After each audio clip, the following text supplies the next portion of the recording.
What is going on, people of YouTube? My name happens to be Kurtyoy, and welcome to another video. I know, after not posting for a week, it's getting pretty hectic in the upload schedule, and while I say that, I doubt I'm going to follow it, and if I have, then props to me, you know. Hit that like button just for that, the harmless self-promotion and all that. But today, rather than get into nonsense, I'm just going to get straight down into the video.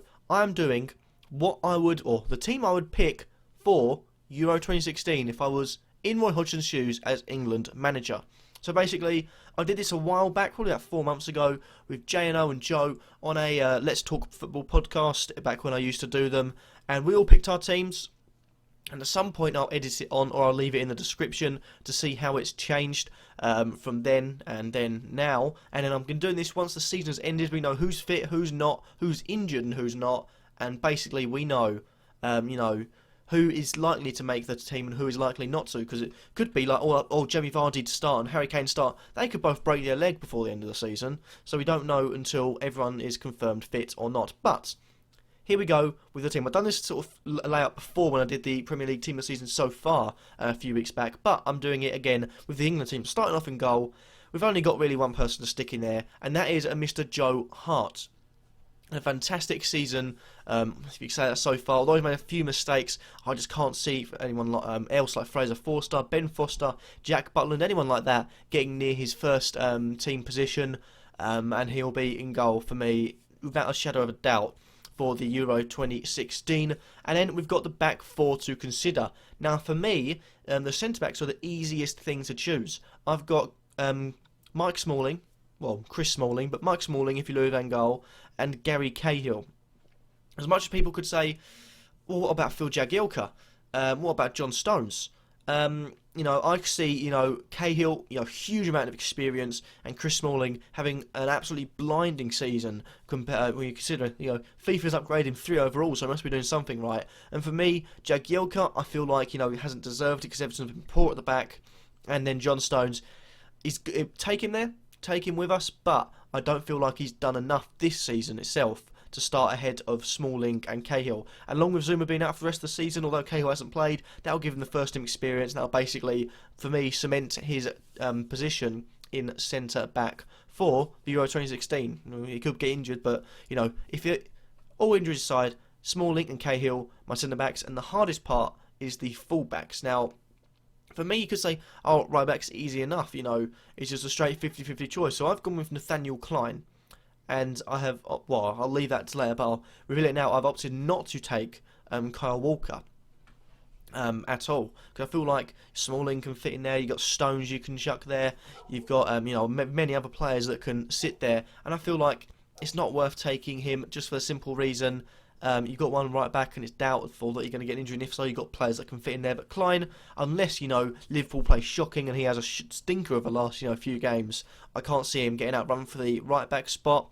And on left back, this was a hard choice, because you've got Baines, you've got Cresswell, you've got Gibbs, you've got Bertrand, and it's the latter I've gone with, Ryan Bertrand. He's playing constant first team football at Southampton. They've been in very good form recently, and they look as if they're going to continue it in a revised formation. He can play in left back as a preliminary left back, but he can also play in the centre back role, like in the back three Southampton have now adopted, with Matthew Targett sometimes going into that wing back role, and if he's not around, then Bertrand will be going into that wing back role. So there's a lot of versatility around in the squad.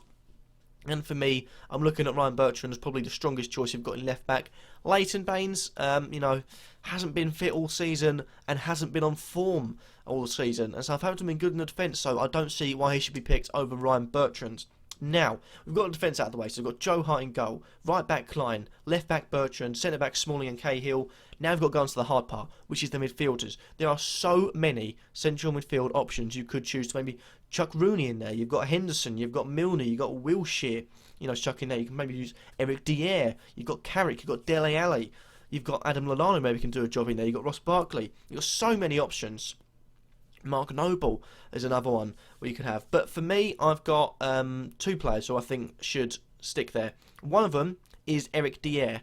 Although I said, you know, Stones isn't ready for the first team, that is performance-wise this season. I don't think he's been overall a good... I don't think he's had a good season. Not worth at least the 40 million price tag reportedly put on him. However, Eric Dier has performed well, significantly better in his role sitting in front of the defence, and I feel like he'll play a huge part. He possesses a lot of energy, he's a good passer, he's a good defender, and best thing is, he can play in centre-back. He is, most people would consider a centre-back. He also fit in the right-back position, which is exactly why I said don't take Kyle Walker. He's a versatile player, pretty much like Phil Jones, but Phil Jones has been out for so long, I don't think he'll get near the squad. Unfortunately, he is an honourable mention though. And for me, Eric Dier has to be a must in the central midfield. But who's to partner him? And I think if you're going to have that sort of, player to sit in front of it, you've got to have maybe an attacking one. I've gone with maybe a box-to-box type midfielder in Jordan Henderson. Someone isn't going to, just attack, but also get back and do the defensive roles. So you've got 6, there. Also, Dier can get attack as well. So I think we've got a balanced midfield in them too. Jordan Henderson, Eric Dier, definitely worthy of it. Then it gets even trickier because, we're getting close to the striker spot and I still haven't put Ray Rooney in my team. So am I going to be mental and say stick him up front? Well, no. He plays in a sort of attacking midfield cam role, as if you must, or a supporting striker. I feel like as much as he has been playing in striker recently, he has now injured. Providing he is fit, playing a supporting striker role, or if not, a front two with Harry Kane would be a good option. And I've basically just given it away, but Harry Kane is going to be my striker. I think when you look at it, he's been fit throughout the whole season, playing throughout the whole season. He's got England experience, and also this isn't his first season in limelight. People said, oh, he's a one season wonder. He's come around, he's performed magnificently well, and the best thing is he's a striker that takes his chances on big occasions. Yes, he may miss a few. Everyone misses a few chances. Even Jamie Vardy's missed some, this season. And for me, he is a definite for starting up front, no matter how good Vardy plays. I think Kane has to start if he is fit. Now the wide players. The wide players for me, I think this is probably the simplest part of the whole video. I've got Raheem Sterling and Ross Barkley. Now the reason for that is that many people saying, you've got Barkley there, Dele Alli down one wing, or you've got maybe someone like Milner or Lallana. The thing about them is that they are all centralised players. They play a central role, and they will look to get inside midfield. Raheem Sterling can do that as well, but also he's a good wing player. He can get the ball down the line, he can whip balls in, he can also come into the centre. He's very versatile, and to have him playing along one wing, him and Barkley can switch. Barkley can go inside, and then maybe even Sterling can go inside and push Rooney out wide. There's a lot to do in that midfield, and I feel like Sterling could be a huge player for us. Although he's not popular at all at the moment, he's a must-have, and that's why he's in left wing, and Barkley takes the right wing spot, had a great season so far. That's why I think he should play. Now, I will be right back as I change the graphics a bit. See you in a second. Hello, I'm in the bottom right hand corner, and now as you can see the screen has changed completely. We've got a huge green pitch on the side, and that is to put in the rest of the squad. I'm not just going to do a top 11, I'm going to do the whole squad for you right now, and we're going to start off with the 2 goalkeepers that I've picked, and I'm going for Jack Butland and a Fraser Forster. I'm looking at it, Jack Butland has been the form keeper this season, producing some magnificent saves, and to be honest, he is keeping Stoke in so many games it is unreal. So not to get him through and pick him for this squad would be mental. And Fraser Forster, he has just come back from an injury, and you could say, well, but he hasn't conceded a goal at the time I'm recording this video. So for me, Fraser Forster has to come into this team. It is a must. They're my 2 goalkeeping options along with Joe Hart. The other defenders, I've only got 3 other defenders. I mentioned I'm not picking Kyle Walker, for the fact we've got loads of cover in right back. And for me, I'm picking Jagielka, Stones and Baines. As much as I said Jagielka's been poor and Stones has been poor, and also Baines has been poor, they are good players in general. They've only been poor this season. And not to take them along with Baines' and Jagielka's experience, as well as, maybe something like John Stones could be useful coming out and playing from the back, against teams that we could win against, and maybe it'd be useful to play him against maybe the teams that are slightly less than us, or maybe slightly better than us, who knows. But to have a difference of defenders so you can suit every occasion is definitely a must. And for Baines, I think as much as Cresswell has performed well this season, I can't look past Bertrand and Baines, unfortunately. The other midfielders I've got 5 more midfielders as well. 4, it depends on what you class one of them. But Dele Alli, he's had a fantastic season so far. You could say one season wonder, but if they're in form, why not take them? Why not bring them along? And for me, I'm looking at Dele Alli thinking he could be that one to make the difference, because he's young and he's not afraid to try and make the difference. And at 19, getting him in and getting him to experience a Euro 2016 to where we could go far. I genuinely think we could go far in this tournament.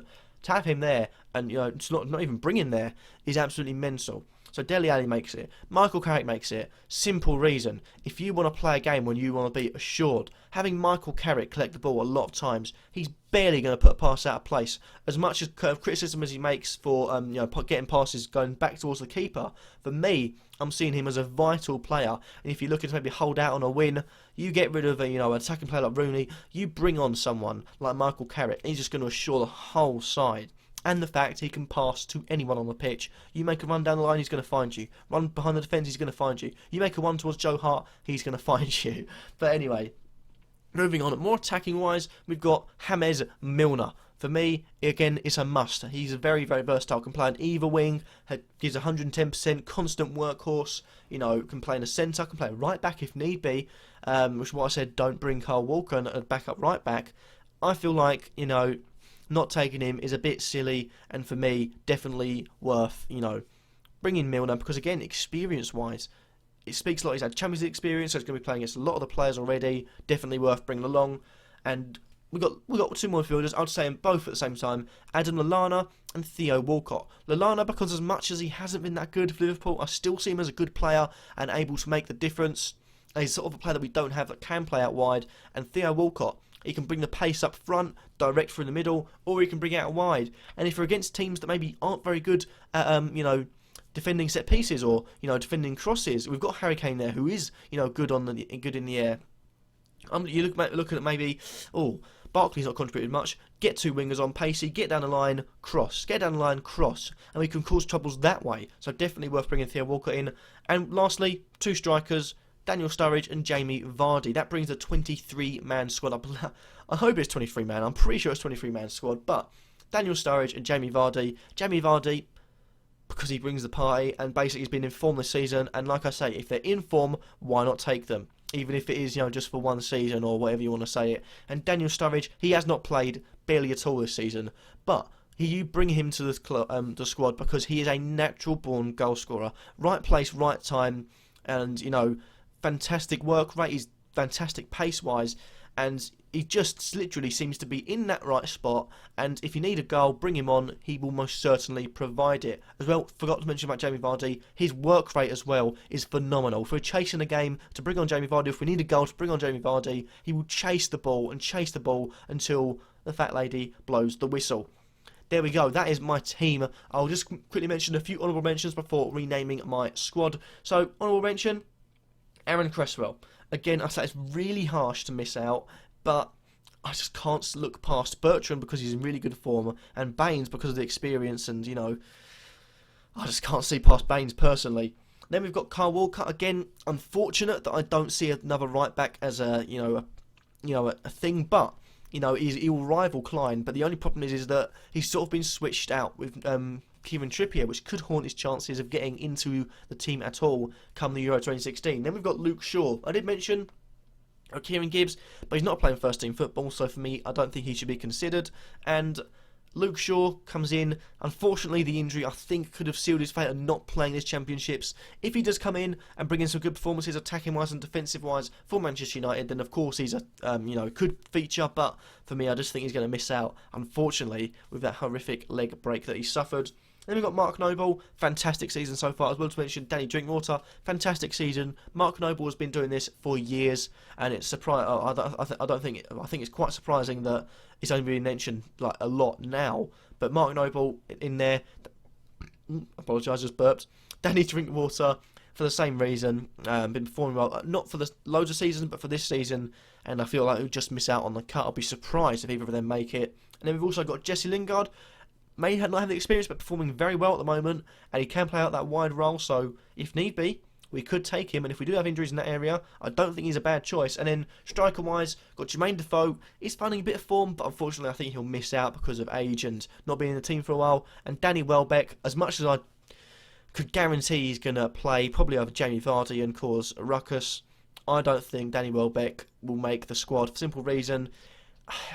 Although he scored against Leicester, I don't think he's going to get first team football. For that reason, I can't see him making a squad, but that is the team I'm going with. So just to rename my team, in goal we've got Joe Hart, right back Klein, left back Bertrand, centre backs were Smalling and Cahill. The midfield pairing of Hedson Dier sit in the centre with Barkley one side, Sterling the other, and Wazza in the centre, playing supporting striker, CAM, whatever you want to call it, to Harry Kane. Thank you all for watching. If you like this video, then leave a like. Let me know what you think and who you would take out of this team. Who would you bring into this team? Who would you take in general in your squad? Leave me your suggestions in the comments down below and subscribe if you feel like I'm worthy. And I'll catch you all in the next video. Peace.